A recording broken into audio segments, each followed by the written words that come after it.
Thanks for choosing this free Anfield Index podcast. If you'd prefer to listen to this or any of our other shows without adverts, then now's the time to check out Anfield Index Pro. With AI Pro, you can supercharge your entire listening experience. You'll not only get all of our podcasts without the ads, but you'll have them far faster with our quick publish feature available exclusively for subscribers. AI Pro also puts you in the heart of our sound studio, with an option to listen to many of our shows live and interact with the podcasters in real time as the shows are recording. Upgrading couldn't be easier. AI Pro is available on all popular podcast platforms, and we have our own apps for Apple and Android. Just head on over to AnfieldIndexPro.com and get started today.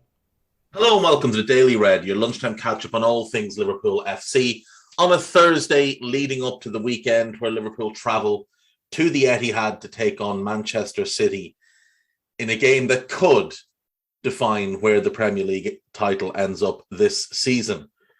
The Reds will go into the game 1 point behind City, but in a better run of form than City, coming off the confidence-boosting win over Benfica, whereas City are coming off a slog against Atletico Madrid where nobody had fun.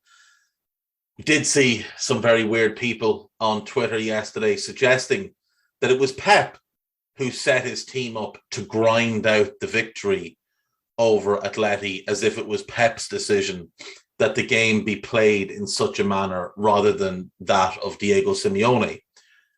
You'll never account for these people. These are the same people that believe that Jack Grealish is having a fantastic season. So, you allow them their delusions. There's not a whole lot really to talk about. The conversation around the game largely focuses on three things. Who starts at centre-back next to Virgil? I think it's most likely to be Joel Matip, and I think that's the correct decision. Who starts in midfield with Fabinho and Thiago?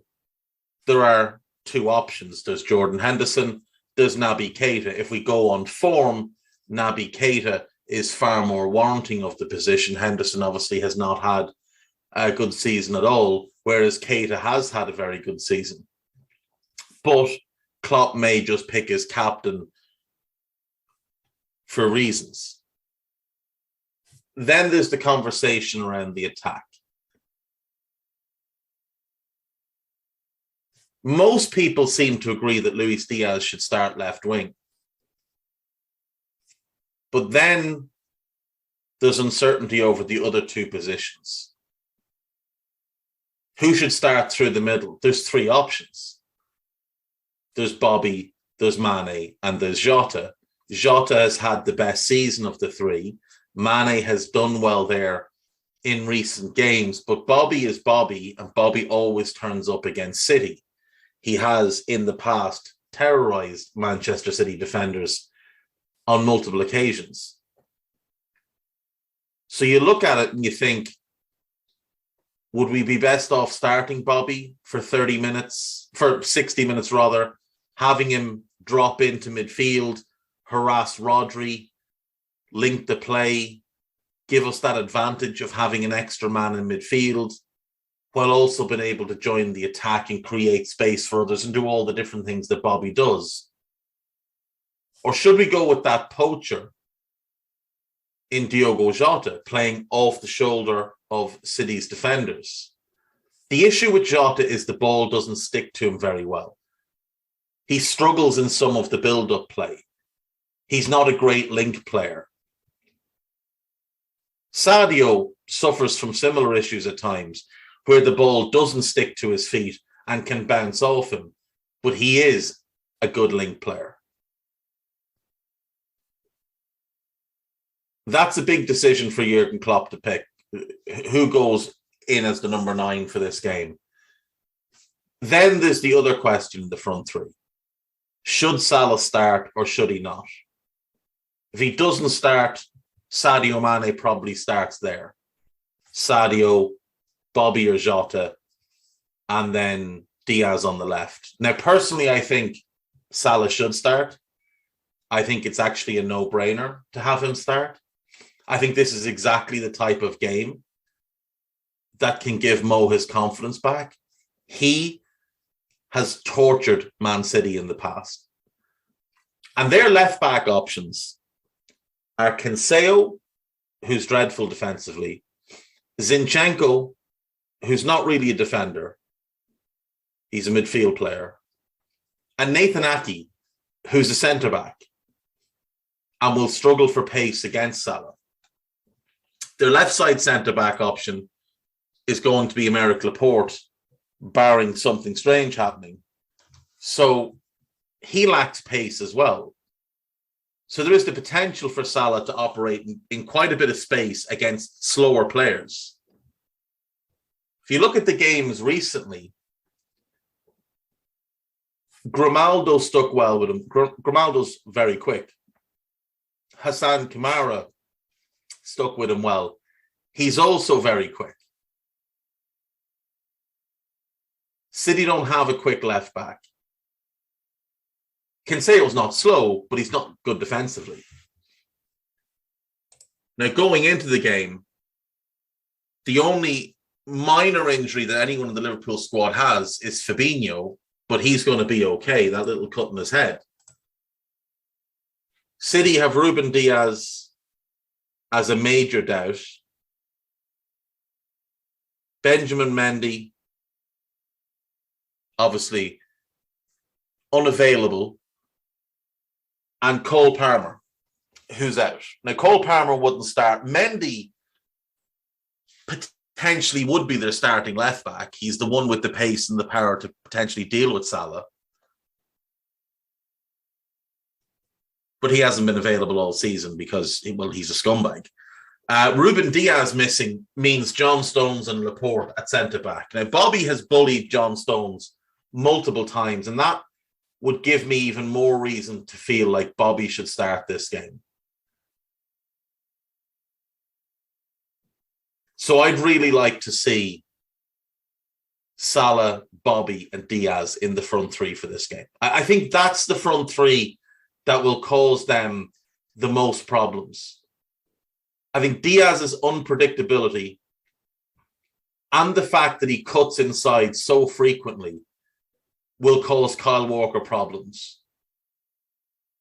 Walker's great if you just try and knock it past him down the line. But if you ask him to turn onto his left shoulder and move in field, he becomes very problematic for his teammates. That will also open up the channel for Andy Robertson. And City won't have great tracking back down that right-hand side because De Bruyne is not going to track Robertson time after time. And neither is Riyad Mahrez if he's the one that starts on the right of their front three.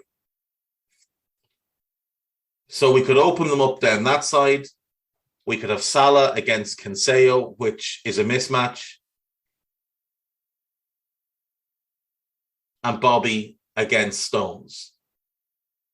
Now, depending on who that third midfielder for Liverpool is, they would then generally operate in the space in behind the number 9.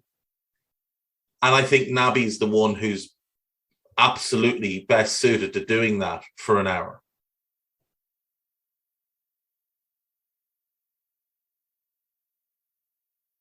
It's big decisions for Klopp. It really is. I think the Kanate Matip one is easy. As much as I love Ibu, I think it should be Matip for this one. But that right-sided midfield role, the number 9 position, the right-sided forward role, there's definitely question marks over each of the 3 positions.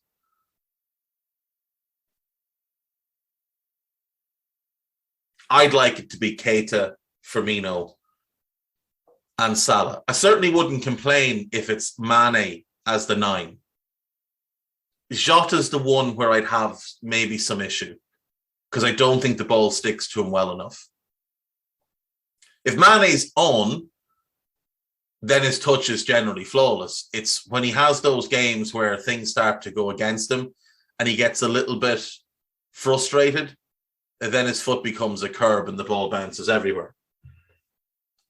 But those are the decisions that Klopp will have to make. That's why he gets paid 11 or 12 million a year. And we'll put our trust in whatever he does. You just have to hope that the midfield did enough on Tuesday night to make him think they can go to City and do the same. Thiago, Fabinho and Keita are Liverpool's three best midfielders, on the ball and off the ball. And if you're telling yourself that it's anybody other than the three of them, you are lying to yourself. And if somebody is telling you it's anyone other than the three of them, they are lying to you.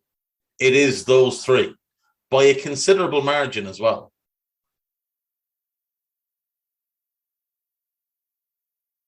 Naby's mobility, his ability to harass players, his pressing is exactly what we need against City. Exactly what we need. We don't need aimless running. We need intelligence in midfield. Moving around the main Liverpool sites, this is Anfield's lead article. Sadio Mane is defying claims of his decline, and the numbers prove it. The numbers may suggest he's not declining. Having eyes shows that he is declining. And when you consider what he was doing from say 2017 to 2020, if you're suggesting he's the same player now as he was then, you are absolutely lying to yourself.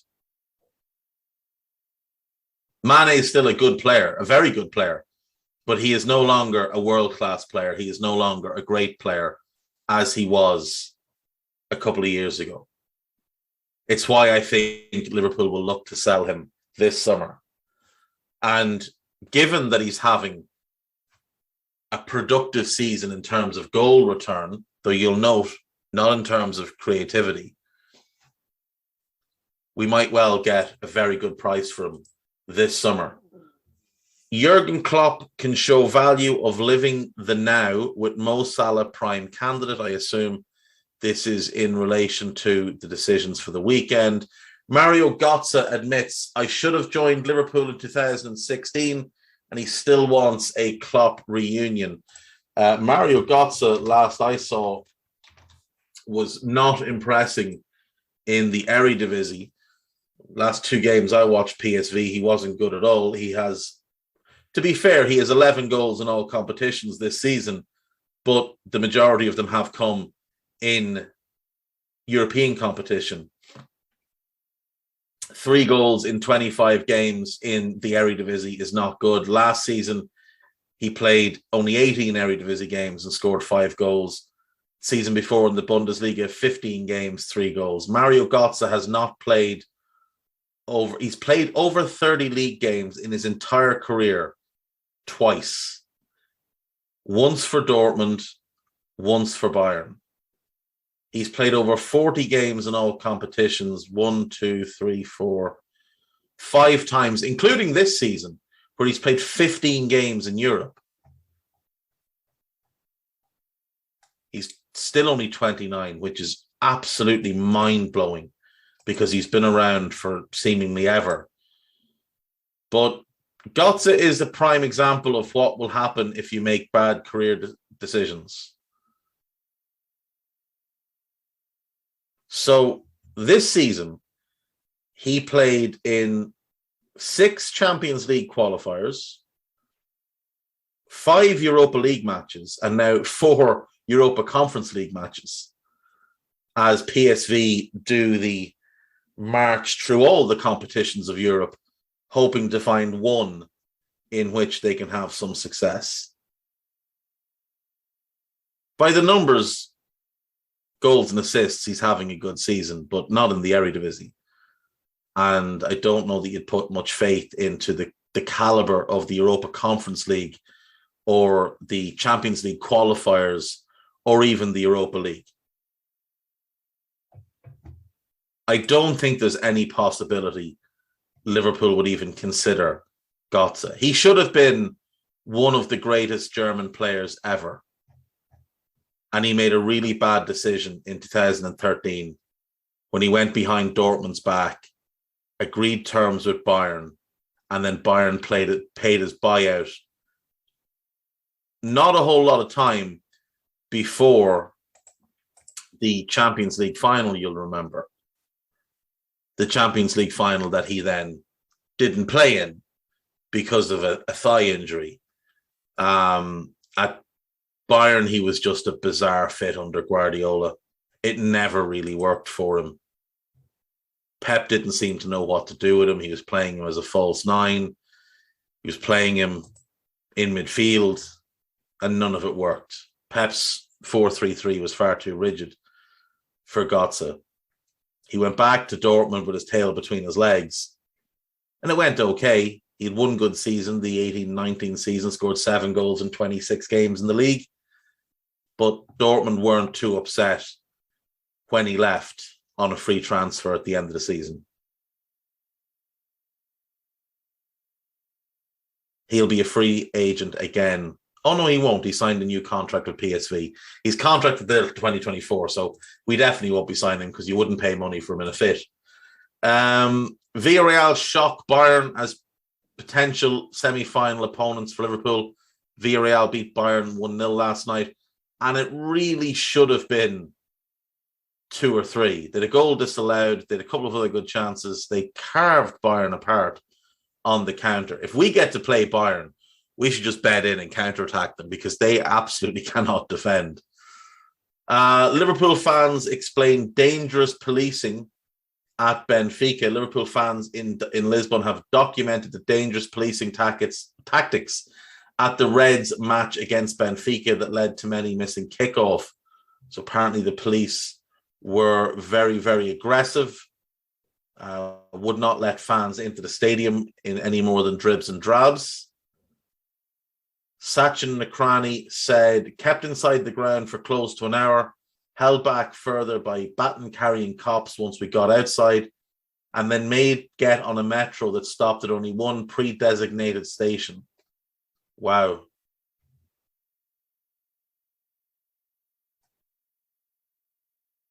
Rob Gutman, why in Spain, Italy, and Portugal do police and authorities think it's still okay to treat people attending a sporting event like dirt? We were met with dangerous levels of hostility. My son and I were pushed by police shields and threatened with batons. I was searched in such an aggressive manner. I thought the guy was just looking for a reason to hit or arrest me.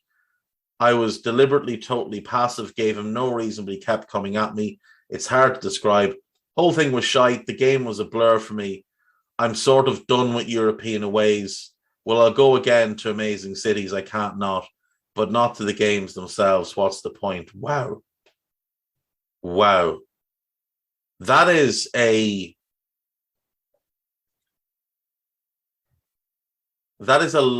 long time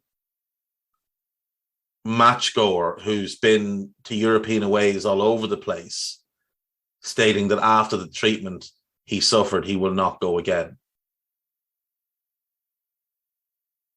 And there's just more and more of these as well.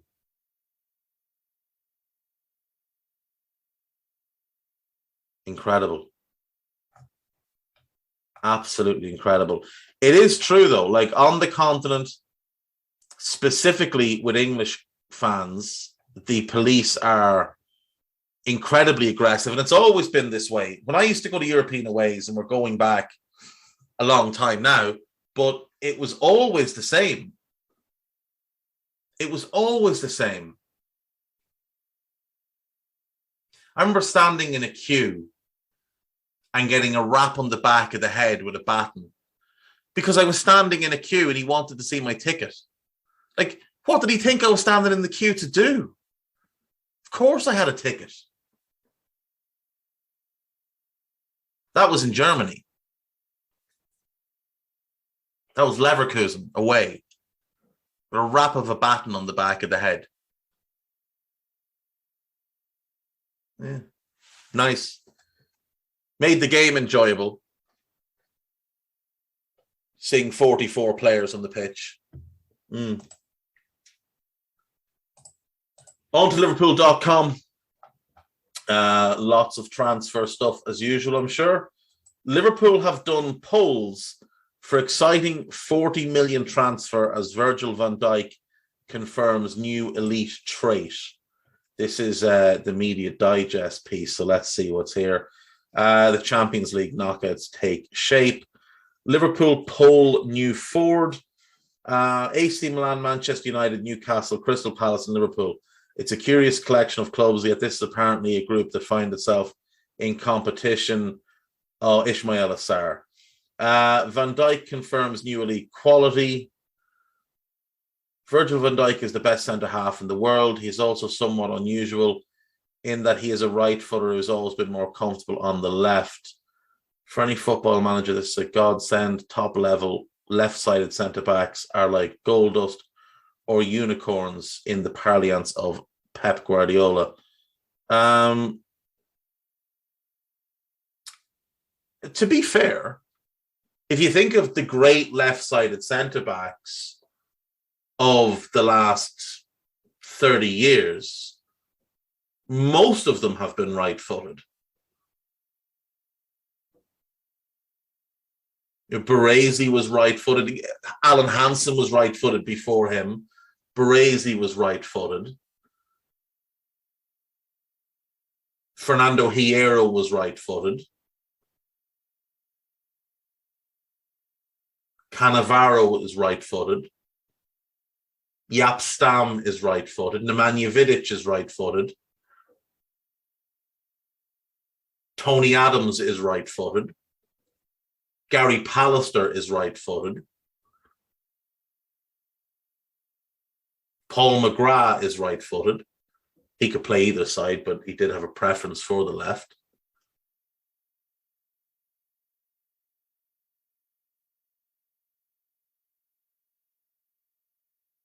The majority of the best ones, even like John Terry is right-footed. Frank LeBoeuf is right-footed.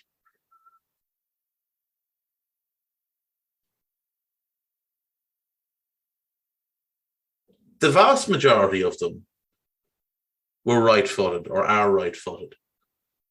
Even now, like Koulibaly is right-footed. So it's a bit of a strange thing. Van Dijk did reveal recently, though, that he is working on his left foot because he does want to become a truly two-footed player. So fair play. That is impressive that at his age and the level he's already at, he's looking to improve himself even further. Liverpool must hijack Man United transfer wanted by Ralph Rangnick to find James Milner heir. We don't actually need a James Milner heir. Those minutes can be redistributed between Harvey Elliott and Curtis Jones. So why would you spend money replacing something that doesn't need to be replaced? I do like the player in question, Conrad Laimer, but we don't need to replace James Milner. Mohamed Salla transfer ruled out. That's stuff we already know. Naby Keita contract problem totally flipped in 364 days as FSG get long-awaited Liverpool moment. I mean, this nonsense, long-awaited. He was brilliant when he first joined. He had loads of good games in his first season. He had great games in his second season. He had a couple of great games last season. And this season, he's been outstanding. Like, this is just such tripe.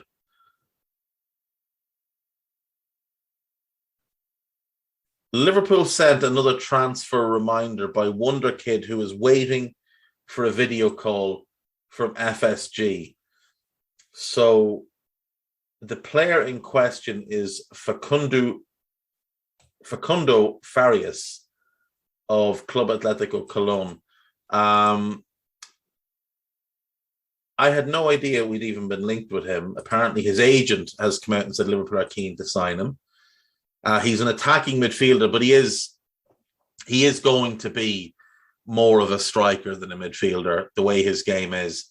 He is very, very Tevez-esque in how he plays. A bustly, stocky little player, really quick, really powerful. Very much somebody that would be the type who should do well in the Premier League. He should do well in the Premier League. So, yeah, I mean, if we were to sign him, you'd certainly be in favour of it, given our track record in the transfer market.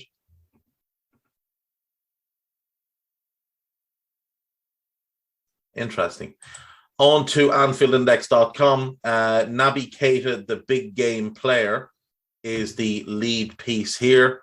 That was written, I believe, by Stephen Smith. So let me confirm that. It was indeed written by Mr. Stephen Smith. So do check that one out there.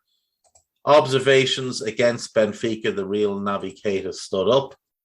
That was the piece put together by Richard Coles. You should give that a read as well. There's a couple of podcasts here that are absolutely must listen. So Harry Sethi has his latest Rival Recon up. Dan Burke from the Blue Moon podcast on with him to discuss the City game. And there is a new episode of Mindfields, which is one of the best podcasts anywhere on any platform. Alan and Andrew discussing practical ways to support young players to develop the skills to manage their own mental strength. Do give that a listen. Absolutely outstanding stuff. Those two, if we could get them every week, they're just brilliant. And they're so far above what anyone else does in that kind of field on a sporting platform. Between those two, Under Pressure, Raw, Scouted, and all the other content we have, Money Talks, Rival Recon, Molby on the Spot. Like, I don't know how you're not listening to Anfield Index Pro all the time. Genuine. I don't just say that because I'm part of it, because you know what I'm like. The caliber of stuff, especially the stuff with me on it, is phenomenal. I'll see you tomorrow. Bye-bye. We hope you enjoyed listening to this Anfield Index show. Please be sure to subscribe to our channel so future podcasts find their way to your device automatically. There's nothing quite like fan engagement, and we'd love to know what you think of anything discussed on this show. The best way to get in touch is over on our free Discord community, where both podcasters and listeners debate the hottest LFC topics 24/7. Sign up free now at AnfieldIndex.com/Discord. You won't regret it. You can also follow us on Twitter at Anfield Index and find us on Facebook by searching for Anfield Index. Oh, and before you go, we'd love it if you could leave us a 5-star review on your favourite podcast app. It only takes a couple of seconds, and it means the world to the people who create these free shows.